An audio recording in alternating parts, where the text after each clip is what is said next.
Okay. Hello everyone. Today we'll be finishing chapter 12 जिसमें हमने काफी कुछ कर लिया था। अब हम डिस्कस कर रहे हैं एसोसिएटेड कंपनीज। ठीक है। इसके बाद आगे हम कुछ चीजें वो देखें। एसोसिएट कंपनीज क्या होती है? जो सब्सिडरी नहीं होती, not a subsidiary, but subject to influence but not control. Not influence होता है but not control by parent. Parent इसे कंट्रोल नहीं करता है। इसमें मोस्टली क्या होता है, 20% वोटिंग राइट्स होते हैं इसके पास। होल्डिंग्स हो सकती है 20 से 50 के बीच में। ठीक है। उसके बाद है, समझो, एक अभी क्वेश्चन है। हम्म,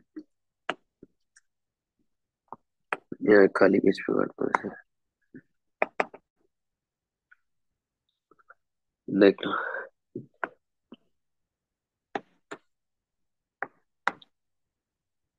एक प्राइवेट लिमिटेड कंपनी है, उसके शेयर्स हैं ए में, बी में, सॉरी, बी, सी और डी में। इसमें इसके 40% है, इसमें इसके 100% है, इसमें इसके 25% है। इसमें ये 2/3 इलेक्ट कर सकता है मेंबर्स। ठीक है। इसमें इसने सारे वोटिंग राइट्स यूज कर लिए अपने, ऑल वोटिंग राइट्स। और डी का कुछ नहीं दिया। क्या बना? सी क्या है इसमें? सी इज अ सब्सिडरी, क्योंकि वो मेजोरिटी वोटिंग राइट्स को होल्ड करता है। डी, बी सॉरी, सी क्या है इसमें? सी इज ऑल्सो सब्सिडरी। क्यों? क्योंकि it holds majority of board. अब डी क्या है? डी एसोसिएट है। देख यहाँ पे वोटिंग राइट है 20% का, एक क्राइटेरिया हो गया, बट नो कंट्रोल, जो कि सेकंड क्राइटेरिया। तो ये क्या है? एक एसोसिएट कंपनी है। ठीक है। ये हो गया जी।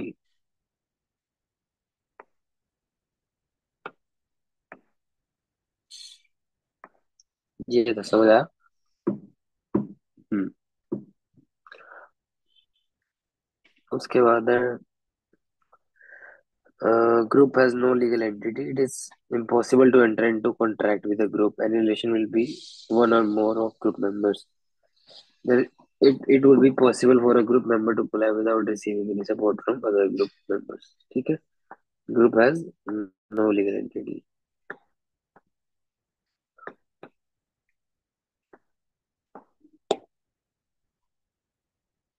उसके बाद तो मुझे इंश्योरेंस कंपनीज के हमने पढ़ना है।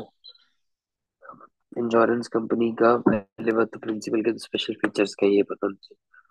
जो लाइबिलिटी है, fall outside the accounting period and are uncertain in size, जो लाइबिलिटीज होती है।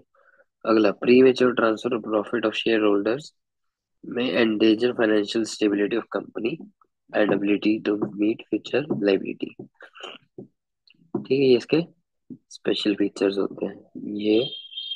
और ये क्या इसके स्पेशल फीचर्स।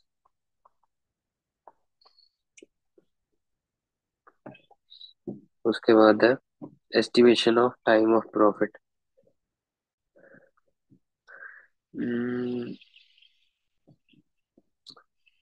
हाँ, ये इसका पी&एल स्टेटमेंट। हम क्या करते हैं, दो सेक्शन में डिवाइड करते हैं पी&एल को इसके। एक है मेन बिजनेस और जनरल बिजनेस अकाउंट में, और एक लॉन्ग टर्म बिजनेस अकाउंट में। ठीक है। तो ऐसे इसका निकलता होता है।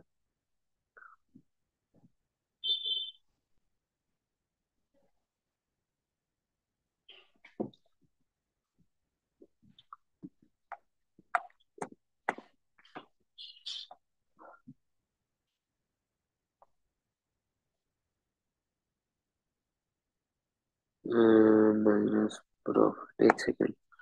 Earn premium plus investment plus realise minus claim minus net operating expense, तो वहां से आता है profit and for the year. ठीक है, second section, add to the profit attribute to the shareholders. There may be additional items.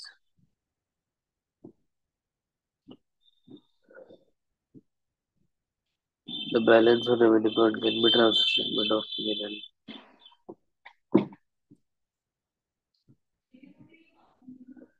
इसके assets क्या होते हैं, ये भी देख लेना ट्रांसफर वाला।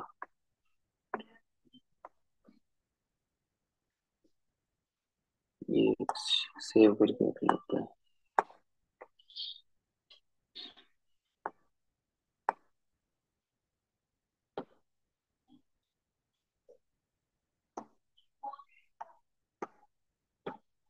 ठीक है, इसको सेव कर लेते हैं। मेन इसमें बड़े इसके एसेट्स क्या होते हैं, asset to cover insurance liabilities, asset representing free reserve, reinsurance of sale of technical provision, prepayment and accrued income. इसकी liabilities क्या होती है, technical provision for long term business, technical provision for general insurance business, ये इसके assets और liability होते हैं। Asset minus liability को शेयर होल्डर फंड में जाता है। जैसे ये समझ ज्यादा कुछ नहीं था, एक बस वो भेजा वो इसमें ऐड ऑन कर देते हैं।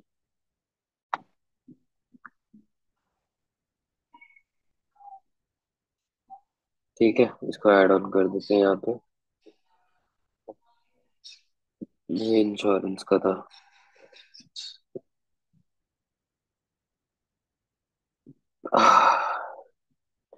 एक ये क्वेश्चन है, ये रख लो उसको यहाँ पे, important क्वेश्चन।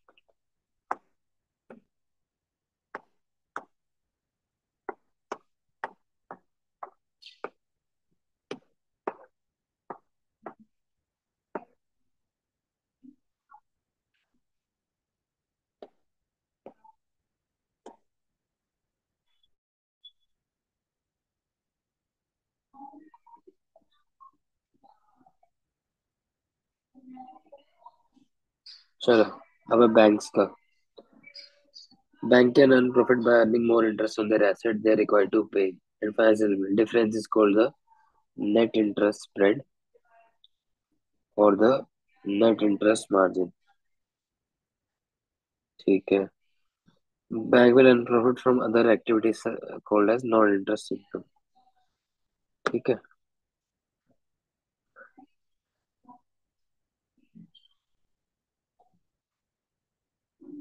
बैंक्स के अंदर इम्पोर्टेंट पॉइंट लिख रहा हूँ, इसको भी बढ़िया रखते हैं।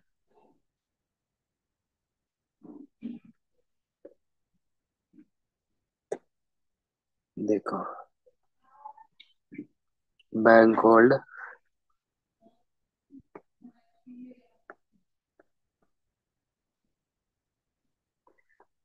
Hold equity capital to protect savers from unexpected losses. पहला point, bank hold H Q L क्या होता है, high quality liquid asset to protect savers against withdrawal of deposits. Assets के अंदर क्या आता है बैंक का, इसके अंदर आता है कैश रिजर्व सेंट्रल बैंक के अंदर, loan to personal and corporate companies, bond equity and other securities, ये इसके एसेट्स है बैंक के।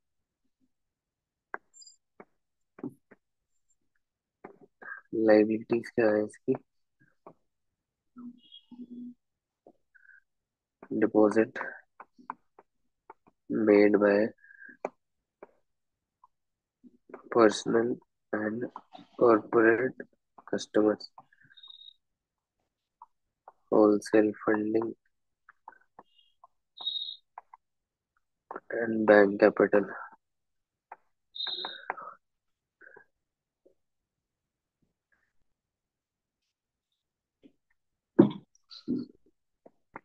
बैंक कैपिटल जो होती है अपनी, ये वाली, ये रेज होती है in form of CET1 capital. ठीक है। ये क्या होता है?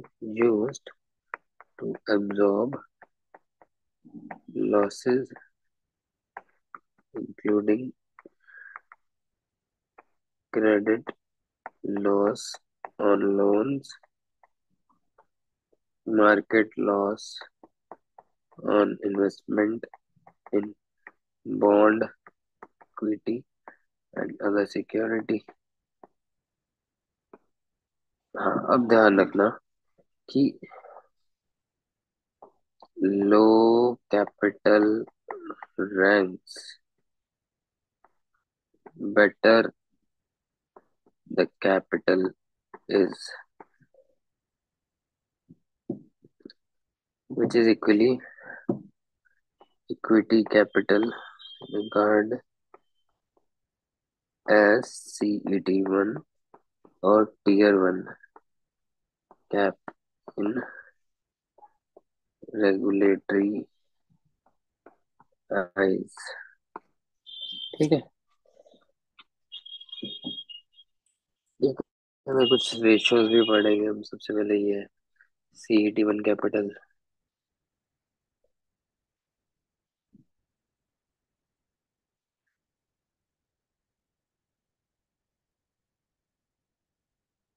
इसके अंदर इसका स्क्रीनशॉट ले लो एक बार।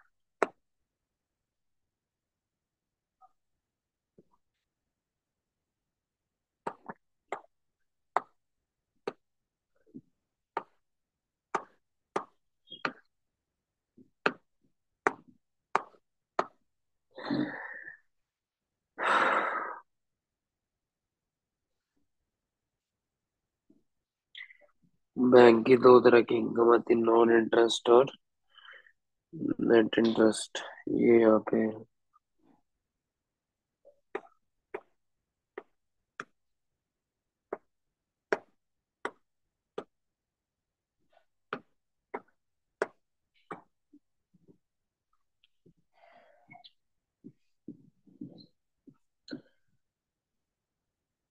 ठीक है, उसके बाद है कुछ रेशियोज आते हैं। अब रेशियोज में देखो, CET1 भी हो गया जैसे, लिक्विडिटी कवरेज, ये सब नीचे दे रखा था, रुको।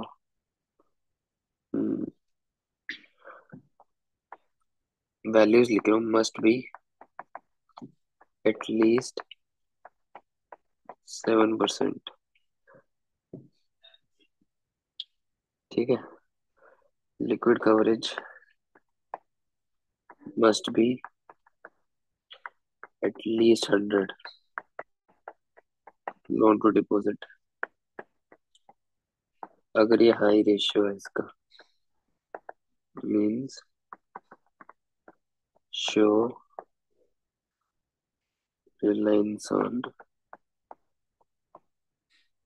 होलसेल फंडिंग, जो कि क्या होता है, लेस स्टेबल होता है। ठीक है। उसके बाद आए कुछ रेशियो। नेट इंटरेस्ट मार्जिन है ये वाला हो गया। ये इसके अंदर क्या है, टोटल नेट इनकम। ये अराउंड बैंक का कितना होता है, 2%। यहाँ पे नेट इंटरेस्ट स्प्रेड भी आएगा। Net interest spread, average interest rate receive on asset minus average interest rate paid on deposit.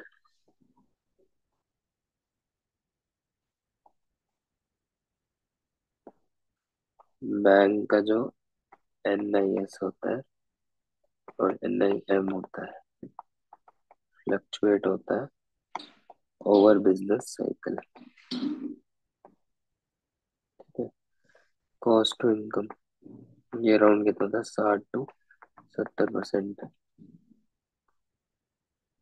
ये शो करता है बैंक का ऑपरेशनल एफिशिएंसी को। रिटर्न टू कैपिटल एम्प्लॉयड,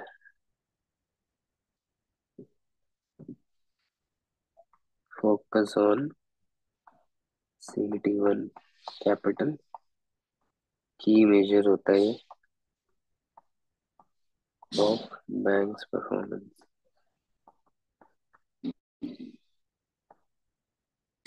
ठीक है, इसका ले लो स्क्रीनशॉट। नेट इंटरेस्ट इनकम ये ले लिया था।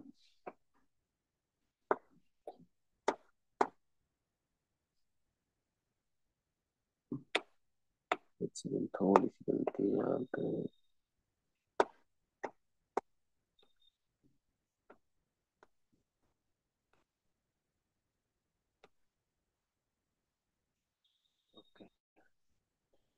अब यहाँ पे ये बैंक वाला अच्छे से पढ़ लेना, इंश्योरेंस वाला तो इतना फिर भी कम था। बैंक वाला अच्छे से पढ़ लेना भाई। ये पेज था,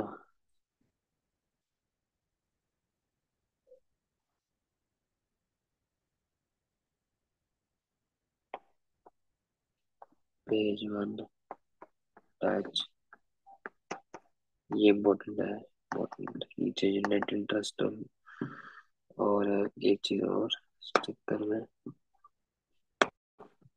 ये।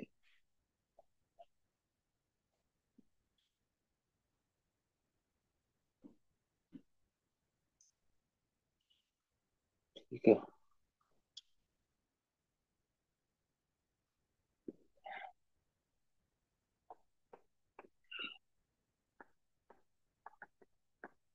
नेट इंटरेस्ट मार्जिन हो गया। उसके बाद CET1 कैपिटल, ये हमने स्क्रीनशॉट लिया था ना। अ, ये,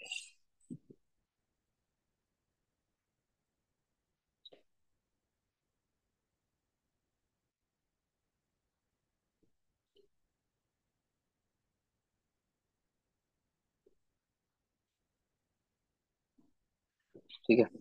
तो इन सबको थोड़ा सा अलग ले चलते हैं, रिसाइज छोटा यहीं आ जाए तो बढ़िया है। आ जाएगा वैसे तो। ठीक है, ये था भाई चैप्टर। इसको भी छोटा करके यहाँ लगा दें। ये के लिए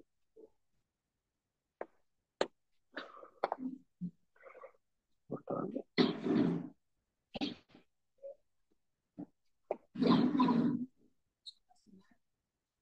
ठीक है, तो ये है भाई चैप्टर 12।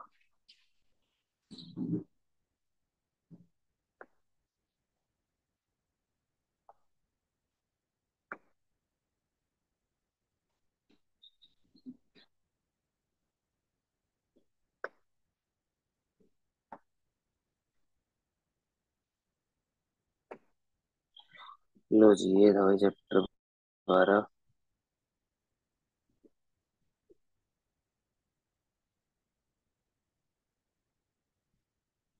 ठीक है, रेशियोज थे हमने पढ़े। क्वेश्चन है इसके, अब कुछ क्वेश्चन एक जैसे यहाँ कर लेते हैं, चलो। जैसे ये आ गया,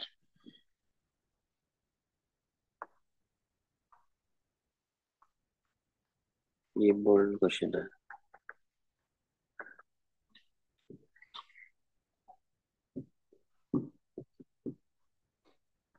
कंपनी ने पे किया 4 lakh for 2 lakh shares in B limited. B limited का शेयर कैपिटल है 2-2.5 लाख ऑर्डिनरी शेयर के बराबर। And at the time of share purchase, इसका जो रिजर्व है वो है 1,25,000। हमें बताना है गुडविल बताना है। गुडविल बताना है। ये मैंने किया भी था, मतलब प्रॉपर मेथड से कैसे करना था, मैंने किया भी था ये।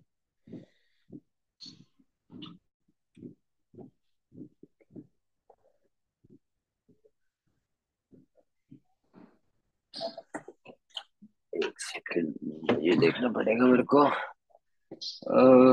वैसे इसका आंसर ऐसे निकाला है, एक बार ये रीचेक कर लेना। इसमें 4 लाख माइनस बाय में 2 लाख, जितने शेयर है 2 लाख, डिवाइड बाय में 2.5 लाख,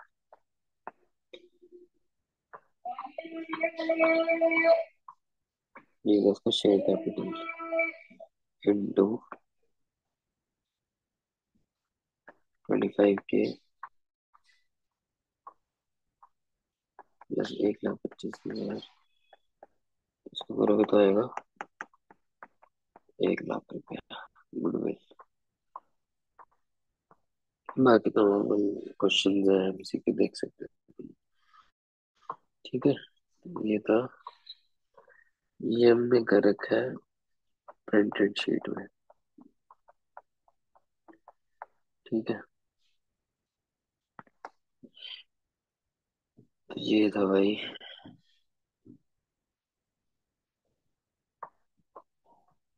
चैप्टर 12। अब हमने जो आगे करना है वो भाई लिखा हुआ था, चैप्टर 12 हो गया, चैप्टर 5 करते हैं। ठीक है, अब है चैप्टर 5,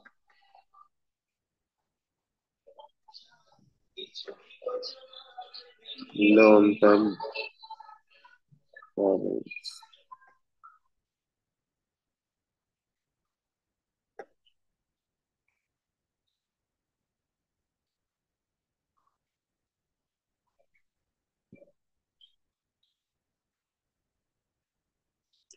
ठीक है, ये लॉन्ग टर्म फाइनेंस करेंगे। मिलते हैं अगली वीडियो में, तब तक thank you so much for watching this one. Hope you like this, और आपको समझ आया हो। Thank you so much.